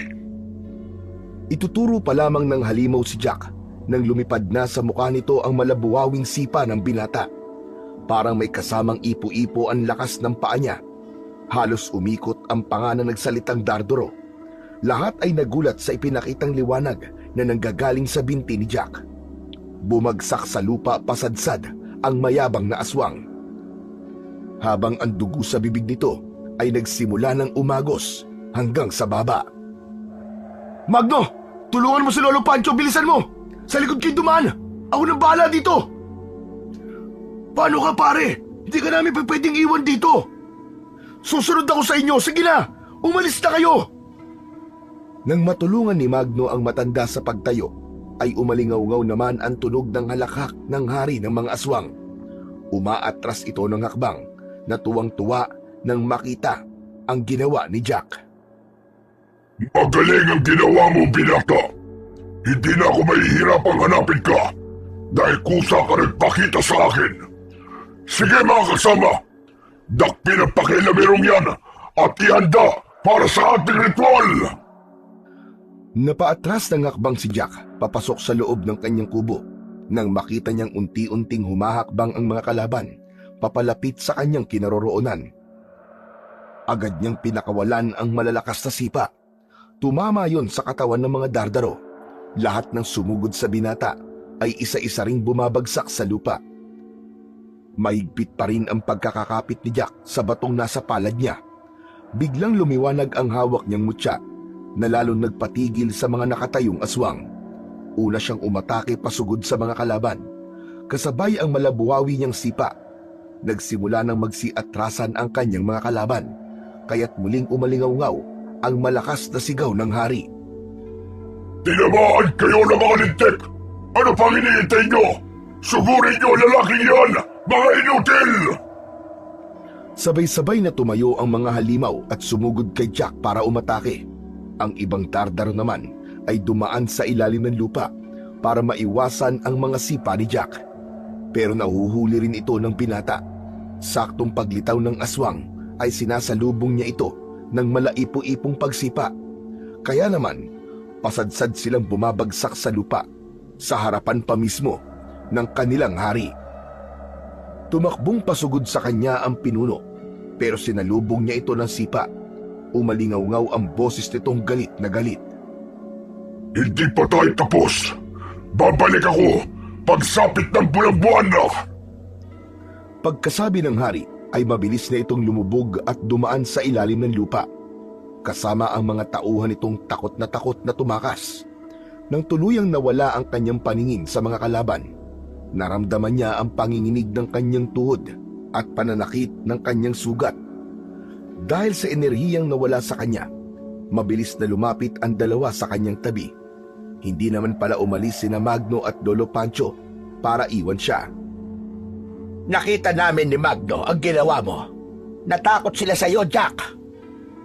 Ang mabuti pa po ay umalis na tayo sa lugar na ito. Doon po muna tayo sa bahay ng mga magulang ko para makapagpahinga si Jack. Ay, Diyos ko po, Jack. Dumudugo ang sugat mo sa tiyan at balikat. Tara na! Kailangan na nating umalis sa lugar na ito. Tumulong si Lola Pancho para alalayan si Jack. Pero may napansin itong kakaiba sa lupa. Isang uri ng singsing na ikinatigil nitong magsalita. Dinampot ni Lolo Pancho ang nakitang singsing. Bakit po, Lolo? Kanino po ang singsing na yan? Wala. Sige na, tara na. Umalis na tayo sa lugar na ito.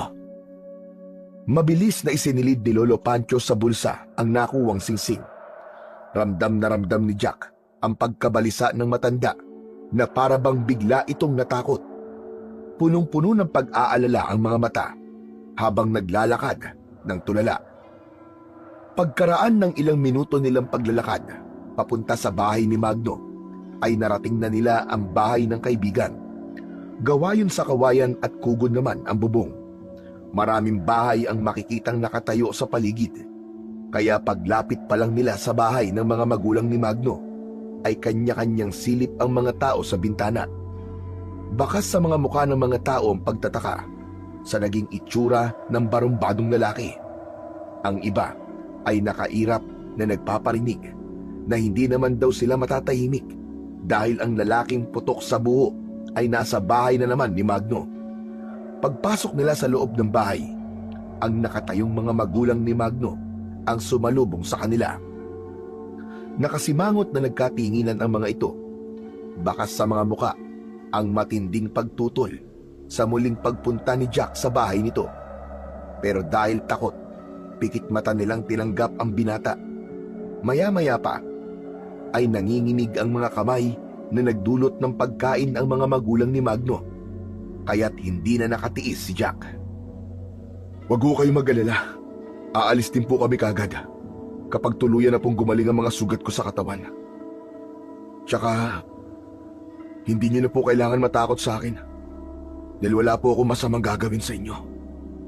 May nangyari lang po sa bundok, kaya po kami nandito ngayon. Pasensya na po sa mga nagawa ko pong kasalanan dati. Hindi sumagot ang mga magulang ni Magno. Sa halip ay nagkatinginan lang ang mga ito. Hindi makapaniwala sa malumanay na pakikipag-usap ni Jack sa kanila. Saka lang naisip ng binata na ang laki na pala ng kasalanang nagawa niya sa baryong kinalakihan. Kaya kinabukasan, mapapansin na ang mga tao ay hindi lumalabas ng bahay. Lahat ay takot na takot kay Jack. Kaya nagmistula ng bundok dahil sa katahimikan ang lugar na yon. Pagkaraan ng ilang minuto, nang biglang dumating si Mang Isagani, kasama ang marami nitong mga alalay. Ngayon ito mangangampanya para sa darating na eleksyon ng mga kapitan. Kaya nagtataka si Jack na ang bahay ni Magno ang una nitong pinuntahan. Nakatayo si Mang Isagani sa labas ng bahay habang tinatawag ang pangalan ng mga magulang ni Magno. Pipilitin ni Jack na maging mabuting tao, alang-alang sa mutyang hawak niya. Tao po! Tao po! Aling Caldelaria! Mambestro! Si Isagani po ito. Gusto ko lang po kayong makausap. Lumabas ang mga magulang ni Magno habang hindi mapakali na panay ang lingon sa pinagmulang pintuan. Binati ng mga ito si Mang Isagani. Nakangiting malikot ang mga mata nito na parang may hinahanap. Kung pwede lang po sana isama niyo naman po ang pangalan ko sa listahan ng mga iboboto nyo para naman magkaroon po ng pagbabago ang baryong ito. Nakita ni Jack na nakipagkamay si Mang Isagani sa nakatayong mag-asawa. Samantalang si Lolo Pancho naman ay tahimik na nakasilip sa siwang ng pinto. Katabi si Jack na pinapanood ang mga nangyayari sa labas. Lumabas na rin si Magno sa kubo, papalapit sa mga magulang nito nang biglang magsalita ulit ang mga bisita. Oo nga pala, may mga tao kasing lumapit sa akin. Humihingi ng tulong at nakikiusap na kung pwede raw, paalisin niyo mga bisita niyo sa Anggano. Natatakot po kasi ang ating kababaryo sa gulong idudulot niya. Teka, sandali lang naman. Kami ho magdidesisyon kung sino patutuloyin namin sa bahay namin. Isa pa, wala namang ginagawang mali ang kaibigan ko ah. Wala ba talagang ginagawang mali? Alam na ni Mang Isagani ang ginawa ng kaibigan mo sa mukha ko. Nakarating na sa akin ang ginawang pambubugbog ng mga tauhan niya sa tauhan ko. Mali naman yatang ipabugbog si Gustin na ang gusto lang makatulong sa matandang dayo. Hindi po sana masasaktan ng tauhan niyo, Mang Isagani, kung di po siya nagsalita ng masakit sa kaibigan ko. Sinungaling ka! Sandali lang ho. Konting hindi pagkakaunawaan lang po yun. Ang totoo, ay kasama na po namin si Lolo Pancho sa loob ng bahay namin. Nagpapahinga po kasama si Jack. Saka, hindi pa naman po kayo kapitan ah. Wala po kayong karapatang magpatupad ng batas sa baryong ito. Unahin niyo po munang manalo bago kayo gumanap sa tungkulin. Hindi na nakapagsalita pa si Mang Isagani sa mga sinabi ni Magno. Kitang-kita yun ni Jack mula sa kanyang kinatatayuan kung paanong namutla ang labi ni Mang Isagani. Napaatras pa ng hakbang. Bakas sa mga mata nito ang pag-aalala, kaya hindi na nakatiis si Jack. Lumabas siya sa kanyang pinagtataguan. Diretso ang kanyang tingin sa mukha nito. Halata ang panginginig sa katawan ng Ginoo nang makita siya ng malapitan. Nagpalipat-lipat ang tingin ni na Magno at Gusting sa dalawang taong nagtititigan sa kanilang harapan. Ganon din ang pagsusuri ng tingin ni Mang Isagani sa kabuuan ni Jack mula ulo hanggang paa para itong nakakita ng multo. Ako po yung bumugbog sa tauhan nyo. Pasensya na po kayo. Hindi ko po sinasadya. Anak ng putya, amo! Huwag ka maniwala sa kanya! Nagkukunwari lang ang lalaking yan! Pinagbantaan niya nga po ang pagtakbo niya sa eleksyon bilang kapitan. Tama na! Umalis na tayo rito. Bigla kasing sumama ang pakiramdam ko. Mukha nga pong masama po ang pakiramdam nyo dahil namumutla po ang labi nyo. Akma na sanang aalis si Mang Isagani nang biglang nagwala si Gusting. Wala itong imik na sumugod kay Jack. Kung naloko mo ang amo ko, pues ako hindi! Biglang naramdaman ni Jack ang pag-init ng bato sa kanyang palad. Isang matalim na tinging sapat na para bigwasan niya ng sipa si Gusting. Ang malabuhawi niyang mga paa ang nagpasadsad dito sa lupa, papunta sa unahan ng daan ni Mang Isagani. Kaya't napatigil ito sa paglalakad at lumingon sa kanilang kinaroroonan. Mabilis itong lumapit kay Gusting na nakabalandra sa lupa, saka muling tumingin kay Jack.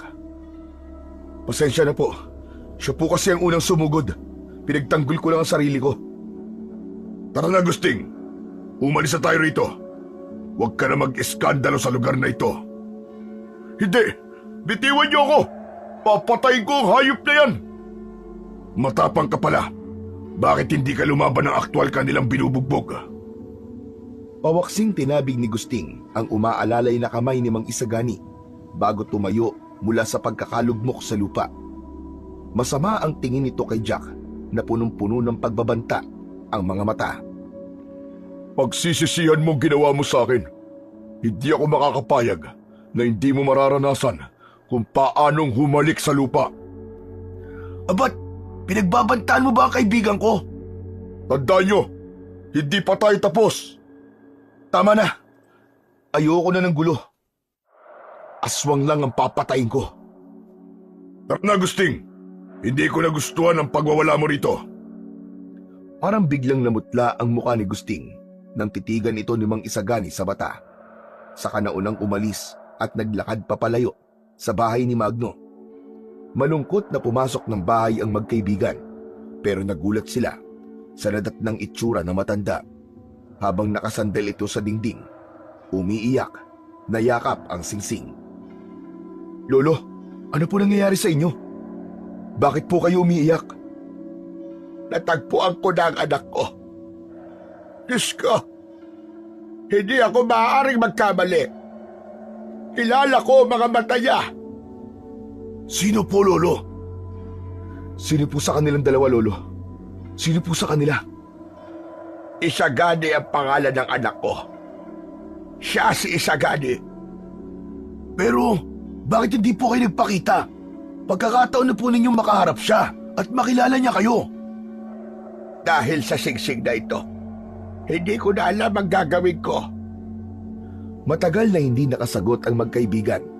Matatanda ang nakuha yun ng matanda sa lugar na kung saan ay sinalakay sila ng mga dardaro. Kaya't malaking palaisipan sa kanila kung paanong napunta ang singsing sa gubat. Ramdam na ramdam ni Jack ang paghihirap ng kalooban ni Lolo Pancho habang pinagmamasdan ng matanda ang singsing na may kulay pulang bato sa gitna. Batay po sa reaksyon nyo, nakahuli po tayo ng isang nilalang na nagpapanggap sa ating harapan. Oo, Magno. Dahil isa sa mga halimo na nakalaban natin ay ang anak ni Lolo Pancho. Pero paano naman nangyari yun? Yun din ang hindi ko maintindihan. Paano naging dardaro ang anak ko? Ito kaya ang dahilan kung bakit siya umatras kagabi. Dahil nakilala niya ang kakayahan mo, Jack. Kaya siya muli nagpakita sa atin ay para siguraduhin kung tama ang mga nakita niya kagabi. Kaya po ba bigla siyang nanghina kanina? Dahil alam niyang kayo ang ama niya? Nang mabanggit ko po ang pangalan niyo, napansin ko po ang pamumutla ng labi niya. Pero bakit hindi niya po kayo nakilala kagabi? Dahil madilim ang mga oras na yon. Kung ganun, si Gusting ay isa ring dardaro. Sila ang pumapatay sa mga dayuhang turista sa lugar na to at umubos sa mga tauhan ko.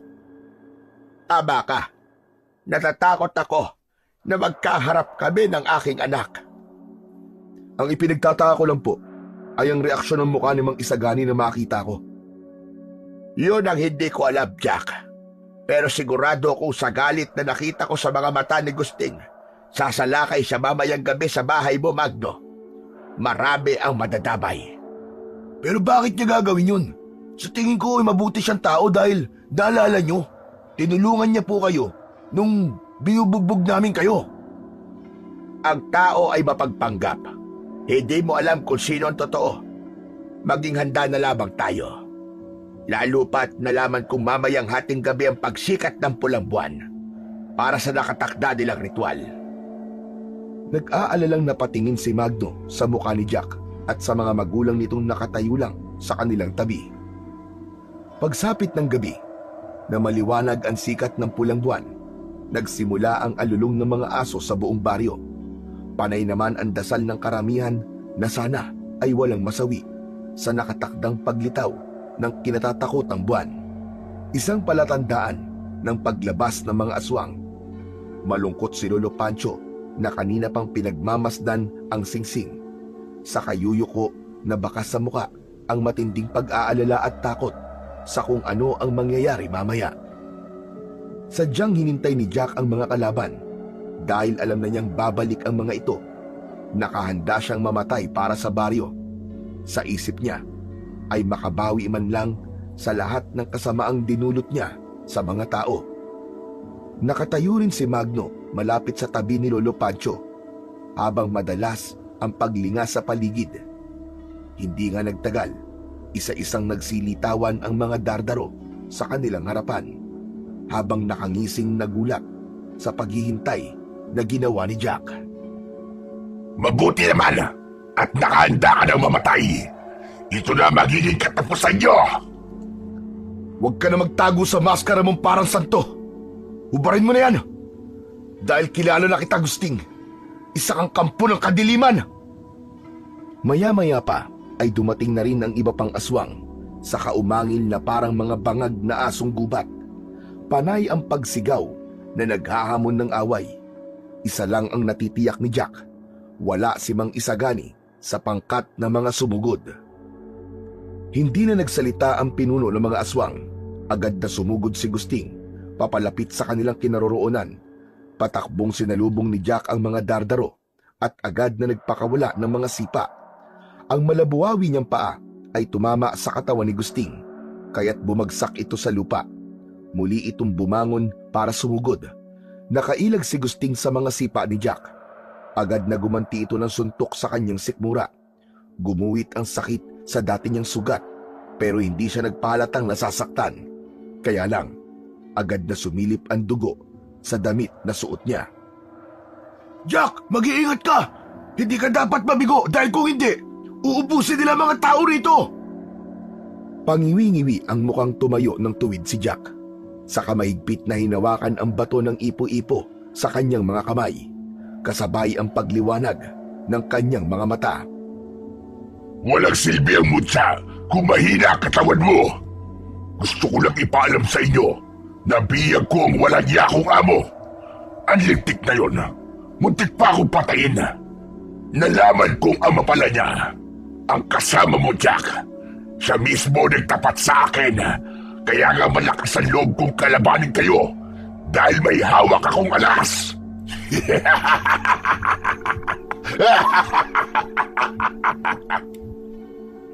Walang hiya ka! Anong ginawa mo sa anak ko? Anong ginawa? Nagpapatawa ka ba? Siyempre, iginapos namin ang hari. Ilalagay ko lang siya sa dapat niyang kalagyan. Ako ang totoong pinuno, ang hari ng baryong ito. Nahawa lang naman sana ng aking mga magulang na pumatay sa asawa niya. Ang galing, hindi ba napaniwala ako lahat na isa lamang akong hamak na tauhan ng loko?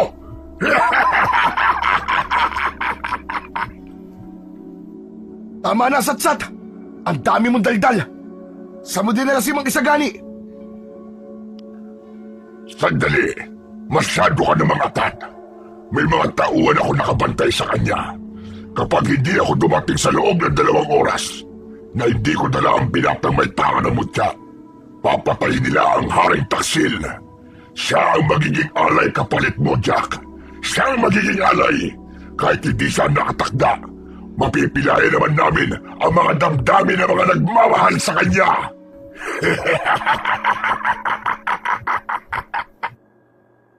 Wala akong pakialam kung patayin niyo ang kapwa niyo, halimaw! Jack, tagunos dilay ka. Kahit ano mangyari, anak ko pa rin siya. Kaya wag mo siyang babaliwalain. Kahit anak niyo pa siya, Lolo Pancho, halimaw siyang kampo ng kadiliman. Marami ng buhay ang kinuha niya. Kaya nararapat lamang na mamatay din siya, kasama ng kumag na to. Jack, nagkasala ka rin, pero binigyan ka ng pagkakataong magbago. Ganon din ang anak ko. Mamamatay na lang kayo. Magtatalo pa kayo. Tsaka Jack, sigurado ka ba na hahayaan mo lang na patayin namin si Isagani? Tumigil ka! Wala akong pakialam sa'yo. Bilang na rin ang oras mo, halimaw ka! Ako na tatapos dito, Jack! Nagulat sina Jack at Lolo Pancho nang biglang sumugod si Magno, papalapit sa nakatayong si Gusting. May hawak itong itak habang sumisigaw sa galit, pero mabilis nakailag ang kalaban. Nagawa nitong suntukin ang sikmura ni Magno. Kasabay ng pagkagat sa balikat nito ng aswang na si Gusting, nanlalaki ang mga matang napasigaw si Jack sa sobrang pag-aalala para kay Magno. Sige na! Patayin niyo na silang lahat! Huwag niyo na akong alalahanin! Katapusan niyo na! Pagkasalita ay mabilis na binuwat ng halimaw ang katawan ni Magno, saka inihagis sa paanan ni Jack. Gumulong ang kaibigan sa sobrang sakit ng katawan nito. Dala ng matinding galit, tuluyang nagwala si Jack. Sinugod niya ang mga halimaw. Magkakasunod na sipa ang pinakawalan niya na tumama naman sa katawan ng kalaban. Sabay-sabay silang bumagsak sa lupa habang sunog ang mga katawan nila. Bawat tamaan ng sipa ni Jack ay bumabagsak sa damuhan. Nagkikikisay na bumubula ang mga bibig na parang nalalason, kasunod ng mabilis na pagbabagong anyo bilang tao. Dahil sa malakas na komosyong nagaganap sa gitna ng baryo, ay nagsilabasan na ang mga tao. Lahat ay nagulat sa nakitang mga nilalang na pinagtutulungan ang binatang may pambihirang lakas ng sipa. Mga kasama! Sinasalakay po tayo ng mga dardaro! Nasa panganib kayong lahat! Kailangan niyong lumaban! Papatayin nila ang mga panganay niyong anak na lalaki! Walang gustong magsalita. Lahat ay takot na takot sa mga nangyayari. Habang may isang lalaki ang nangahas na lumapit sa mga halimaw, may dalatong itak. Ganon din ang iba pang mga kalalakihan na kanya-kanyang dala ng sandata. Imbis tumakas, ay nakahanda ng tumulong kay Jack. Ang lahat ng napapatumba ng sipa ni Jack ay pinagtulungan ng taga at saksak ng mga tao. Hindi nila ito binigyan ng pagkakataong maghukay pa sa lupa para tumakas. Agad na nila tong pinapatay. Nahagip ng mga mata ni Jack ang tumatakas na si Gusting papunta sa kakawyan. Sinundan niya ito kasama si Lolo Pancho. Naiwan ang kaibigan niyang si Magno na nakikipaglaban sa mga nakahigang halimaw. Mabilis na dumaan sa lupa si Gusting, kaya't nahirapan silang mahabol ito. Bigla ang paglitaw ng liwanag mula sa bato ng tanga niyang mutya. Parang itinuturo sila sa lugar na dinaanan ni Gusting. Kailangan maunahan natin si Gusting sa pagdadausan ng ritual. Natitiyak kong papatayin niya ang anak ko. Tinutulungan po tayo ng gabay ng mutya, Lolo. Kaya wag po kayo mag-alala. Makakaligtas po si Mang Isagani. Makakaligtas po ang anak nyo. Malalaki ang mga hakbang ng kanilang paa na patuloy na sinusundan ng liwanag. Hindi nga sila nagkamali. Marami pa rin ang naghihintay na mga halimaw sa lugar. Napapalibutan si Mang Isagani na nakahiga sa malapad na bato, habang nakadipang nakagapos ang mga kamay, pati ang dalawang paa. Inapaikutan ito ng ilaw na sulo. Tuluyan na ang traidor na haring ito! Tuluyan niyo na! Inilabas ng isang aswang ang mahabang punyal para tangkain na saksakin sa dibdib si Mang Isagani. Pero naging maagap ang pagkilos ni Jack at Magno para pigilan ang mga ito. Lumipad sa ere ang sipa ni Jack, habang si Lolo Pancho naman ay diretsyo na kagad sa kinaroroonan ni Mang Isagani para kalagan ito ng tali sa mga kamay. Bugbog sarado si Mang Isagani na parang kanina pa ito sinasaktan, habang si Jack naman ay abala naman sa pakikipagduelo kay Gusting. Tatandaan mo ba at sinabi ko sa'yo nung una tayo magkita? At sabi ko, pagsisisihan mo ang ginawa mo sa akin. Kung meron naman akong pagsisisihan ngayon, ayun ay kung hahayaan pa kitang mabuhay! Tila nag-uumpog ang mga bato ang nangyaring paghaharap ni Gusting at Jack, kasabay ng malakas na pagsigaw ng pinuno ng mga dardaro, lalo na ang malabuwawing sipa ni Jack na tumatama naman sa katawan ni Gusting. Bumagsak ito sa lupa na lumingon sa kinaroroonan ni Lolo Pancho at Mang Isagani habang tumatakas. Parang nahuhulaan ni Jack ang tumatakbo sa isip ni Gusting. Sinabayan ni Jack ang pagtayo nito. Agad niya itong inatake gamit ang kanyang mga paa. Tumama yon sa tiyan ng kalaban at pasadsad itong bumagsak sa damuhan. Mabilis ang naging pagkilos niya nang sinakyan niya ito sa tiyan, habang magkakasunod niyang pinagsususuntok ang muka ni Gusting. Heto na ang katapusan mo! Mamatay ka! Sige lang! Ubusin mo ang lakas mo!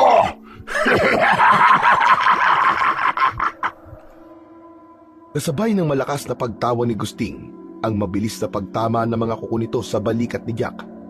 Bumaon ang pangin ng pinuno sa katawan niya, kaya naman natumba siya sa damuhan, habang pigil ng kanyang kamay ang bumubulwak na dugo sa sugat niya sa balikat.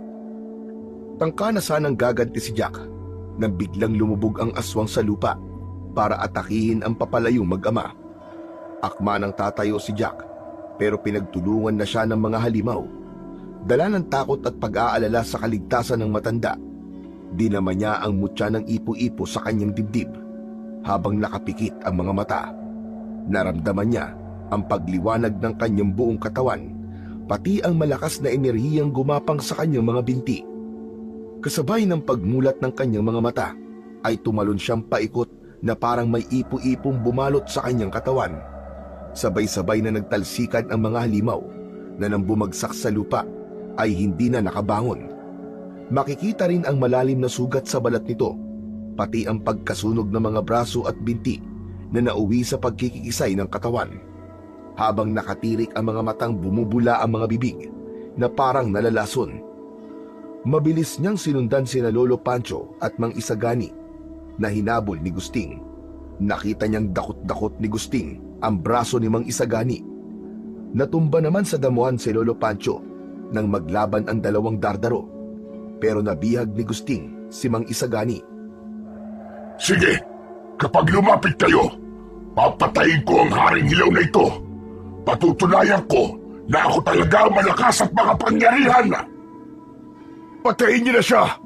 Huwag niyo na akong isipin! Masama akong tao at marami na ako napatay. Kaya wala nang dahilan para mabuhay pa ako. Hindi ko hahayaan na mamatay ka, anak. Mahalaga ka sa akin. Matagal kitang hinanap.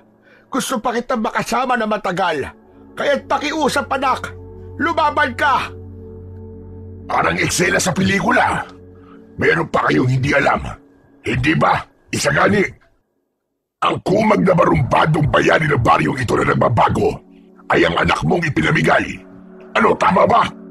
Tignan ko lang kung hindi ka patayin ni Jack matapos niyang malaman na ikaw ang ama niya. Matagal na hindi nakapagsalita si Jack. Nagpalipat-lipat ang kanyang mga tingin sa mukha nito, lalo na sa mukha ni Mang Isagani. Nanghilid ang mga luwang nakatingin sa kanya. Hawak ang leeg nito ni Gusting, habang nakaumang ang matalas nitong mga kuko sa hari ng mga dardaro. Anong ibig mo sabihin, Gusting? Siya lang naman ang taong matagal mo nang hinahanap. Ang ama mong umabando na sa'yo matapos na mamatay ang iyong ina. Pinabayaan kaya! Totoo ba to? Totoo ba to, Mang Isagani? Patawarin mo ako, anak, sa mga nagawa ko. Pero hindi totoong inabando na kita. Nagkamali lang ako sa naging desisyon ko. Naramdaman ko may hawa na ako ng aswang. Kaya nilayuan kita para hindi ka matulad sa akin, anak. Namatay ang iyong ina nang sinalakay kami ng mga aswang. At dahil sa pagprotekta ko sa iyo, kaya ako naging isang halimaw. Bakit hindi mo sinabi, anak, na paniwara ang buhay ng anak mo dahil sa ginawa mo? Kaya hindi na po ako nagpakita pa kay Jack dahil masama akong ama. Kaya iniwan ko rin po kayo, Tay. Dahil isinakripisyo ko ang sarili ko para lamang mailigtas kayo sa kapamakang dala ng pagiging dardaro ko. Magsasalita pa sana si Jack habang nanlalabo ang kanyang mga mata ng dahil sa luha. Nang makita niyang biglang umikot si Mang Isagani, nagbago ang anyo nito, dahan-dahang naging dardaro. Saka sinakmal nito ang leeg ng halimaw na si Gusting. Kaya naman, sinamantala ni Jack ang pagkakataon. Tumakbo siyang pasugod kay Gusting, saka malakas niyang sinipa ang ulo nito.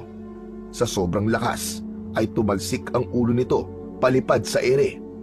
Bumagsak sa lupa ang pugot na ulo ni Gusting, kasabay rin ng pagbagsak ni Mang Isagani sa damuhan. Anak ko! Isagani! Tay! Magkakasabay silang dalawa na lumapit sa nakahigang si Mang Isagani. Habang sugatan at habol ang sariling hininga, dumating na rin si Magno, kasama ang taong bayan, para ubusin ang natitirang mga halimaw. Tay! Tay! Patawarin mo ako sa pagkukulang ko, anak. Hindi ko sinasadyang iwan ka. Naiintindihan ko po kayo, Tay. Ang mahalaga po ay nakaligtas kayo. Hindi ko akalaing tunay pala kitang apo, Jack. Kaya pala ikaw ang pinili ng mutya ng ipo-ipo. Kasabay ng paglitaw ng pulang buwan, ay siyang pagbabalik ng anyo ni Mang Isagani bilang tao. Pinagtulungan nilang alalayang makatayo ang kanyang ama. Saka naglakad papalayo sa kakahuyan.